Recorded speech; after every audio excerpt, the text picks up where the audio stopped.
Mengawali informasi yang pertama pemirsa, untuk menunjukkan rasa simpati dan empati terhadap korban bencana Sumatera, Bupati Oku mengeluarkan suratan edaran menyambut pergantian tahun baru dengan kegiatan keagamaan.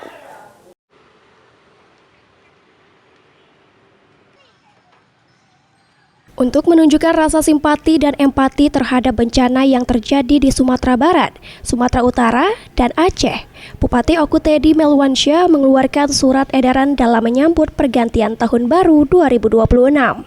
Dalam surat edaran tersebut, Bupati Oku Teddy Melwansyah memerintahkan seluruh perangkat daerah, perangkat desa, organisasi, komunitas, hingga masyarakat Oku untuk tidak merayakan pergantian tahun dengan berlebihan. Seluruh lapisan masyarakat diminta mengisi pergantian tahun dengan acara keagamaan, dengan kegiatan doa bersama di tempat ibadah seperti masjid, gereja, wiraha, hingga pura.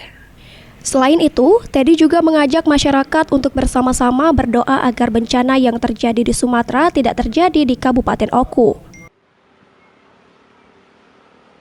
Dalam rangka kita memberikan sedikit rasa simpati dan empati kita kepada masyarakat saudara-saudara kita yang tertimpa bencana, kami menghimbau kepada seluruh masyarakat itu untuk merayakan hari tahun baru nanti dengan biasa-biasa saja.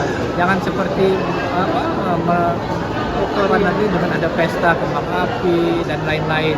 Jadi kami juga menghimbau kepada tokoh-tokoh masyarakat, tokoh agama, mungkin lebih baik diarahkan atau dialihkan kegiatan seperti ibadah dan doa bersama.